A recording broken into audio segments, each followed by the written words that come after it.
guys, what's up? If you are new here or if you're old here, I'm doing a little rebrand. My name is Kat Kelly and I have a series here on YouTube called Live Streaming for Dummies, which is also going to rebrand and pivot just a little bit. So if you're not a live streamer and if you're a content creator or you're a wannabe content creator, these videos will definitely be for you.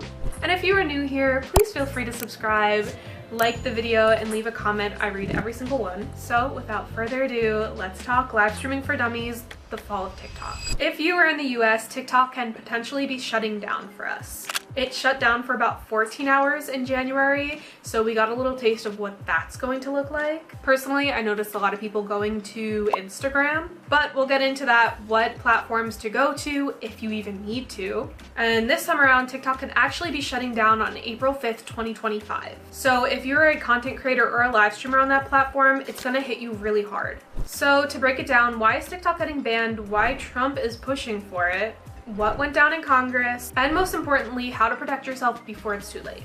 But first, let's rewind for a second. TikTok was not just another social media platform, it changed the way we view social for the rest of our lives. You didn't have to be famous to go viral. You didn't need an expensive camera or a marketing team. You didn't need Final Cut or Adobe to edit your videos. You could literally pick up your phone and hit the record button. And for many people, they went viral overnight.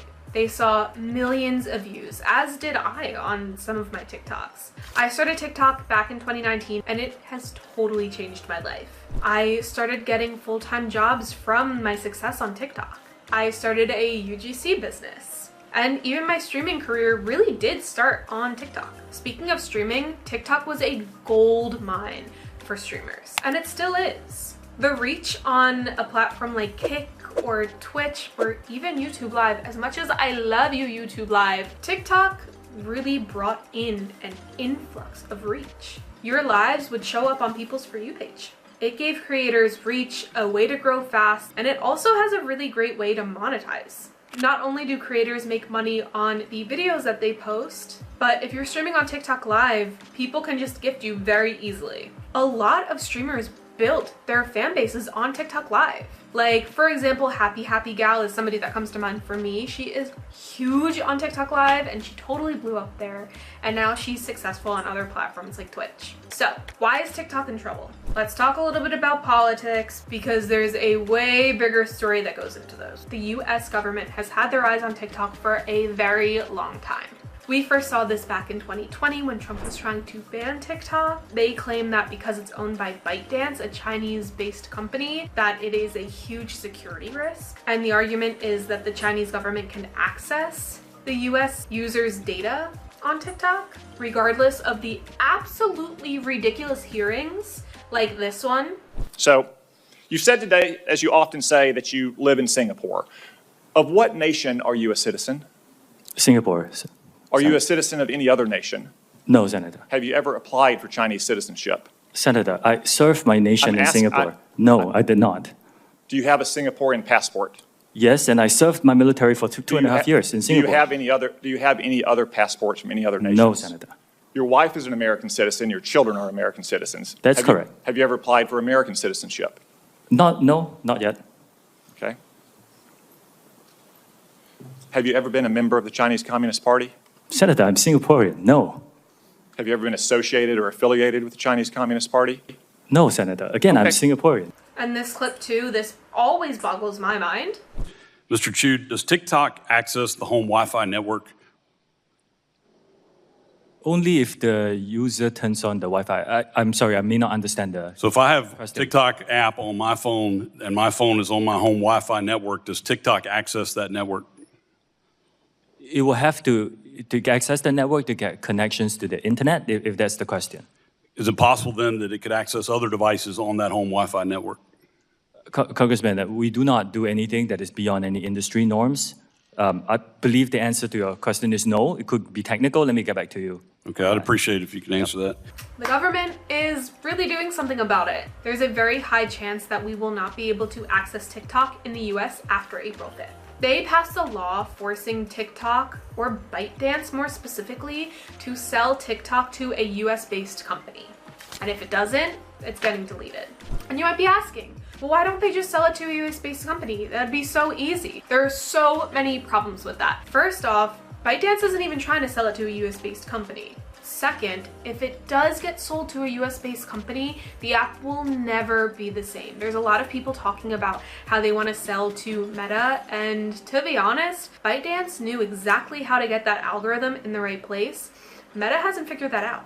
So if you go on Instagram Reels or Facebook Shorts or whatever it's called, I don't even know, you're not going to see that algorithm like TikTok has. It really understands its users, and that's why everybody loves it so much. We had lawmakers completely not understand how the app works or what TikTok even is.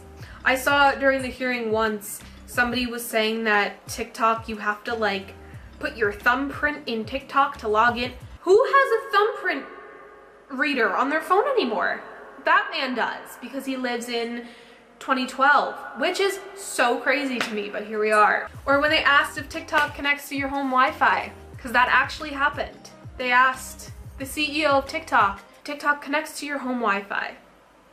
So this is what we're dealing with.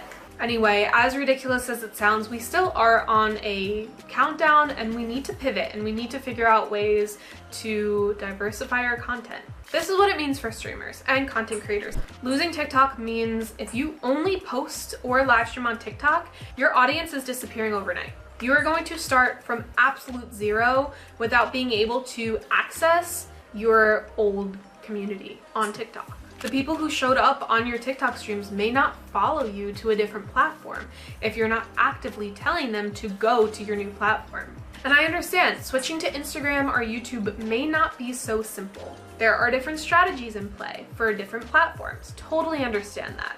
But as content creators, we must adapt and diversify everything that we're doing. Bottom line, TikTok's algorithm is so great. But there are things that you can do to protect yourself, and we're going to get into that now. If you're a content creator or a live streamer that streams on TikTok, or you stream on Twitch and TikTok, but you mostly post on TikTok, this is what I'm going to need you to do right now. Move your audience off of TikTok. Make something like a Linktree or a website on Canva and filter them to Instagram, your Discord channel, YouTube, Facebook even. Maybe not Facebook. I don't know. If you want your grandma or your aunt to see your videos, then like totally post it on Facebook. But I recommend actually focusing mostly on YouTube, because I think there's going to be a resurgence in long form content, and YouTube pays their creators really, really well. And they also have YouTube Shorts, which is fun. It's very much like TikTok, that bite-sized snackable short form content. But do not assume that your audience on TikTok is gonna find you on any other platform. You have to literally drag them to where you want them to go. And if you're like, I don't post on other platforms, then start posting on other platforms. Diversify your content. Let's say TikTok doesn't go anywhere and it stays the same and everything is great. It doesn't matter. As a content creator, you're going to want to diversify your platforms. Look at Vine. There are so many Vine people who didn't push their followers to YouTube. For example, David Dobrik, he started on Vine and he pushed all of his followers to YouTube, and look what happened. Crazy to think about. But then there are some people on Vine who didn't push their followers to YouTube or Instagram, and we never really heard from them again. Stay updated, be ready to pivot whenever you have to. Keep an eye out on what people are saying. I know there are a bunch of apps coming out now that are trying to emulate what TikTok is doing. So stay on top of those. Get your username for those platforms and start to build an audience on there. I know it is so hard to keep up with all of these platforms, and I know it's really important to build a strategy based off of what platform you're posting on. And this is like I am going to hate the advice I'm about to give you, because I would never give this to anybody, but if you're very busy and you physically cannot go and learn the different platforms and who's on them and what succeeds on those platforms, just post the content that you post on like TikTok to like YouTube Shorts. You'll get the hang of it after a while. You'll see what works, but sometimes just cross-posting on platforms might be the best way for you to do it. As long as you're consistent in posting content, that's all that really matters. But also like learn the platform and have a different strategy for that. But we'll talk about that in another video. I don't want to like overwhelm people too much.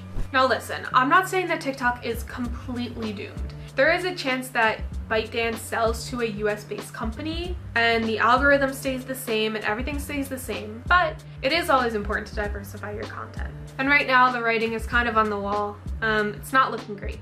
And if we've learned anything from social media history, there are rises and falls of platforms. Look at platforms like MySpace and Vine. People thought those would be around forever, and now they're kind of ghost towns. We're seeing it right now with Facebook. Not a lot of people are using Facebook anymore. But what I will say is creators who adapt will survive this downfall of TikTok. So my final thoughts, don't panic, just take action right now and you'll totally be good. And who knows, maybe you'll find a better reach on YouTube Shorts or YouTube. But the most important thing is you don't want to be scrambling on April 5th when all of your followers on TikTok disappear forever. So anyway, that is all I have. If you're not following me on TikTok already, go and do that now before it's too late. And thank you so much for the 1,500 subscribers. That is crazy to me, so thank you so much. You guys are the reason that I am making this video today and that I'm doing this, and I'm going full force at like 2 in the morning. It's not 2, I'm being dramatic. It's 10 o'clock at night after work, but you know, same thing. If you're not already, please check out my link tree below where you can follow me on all the social media platforms.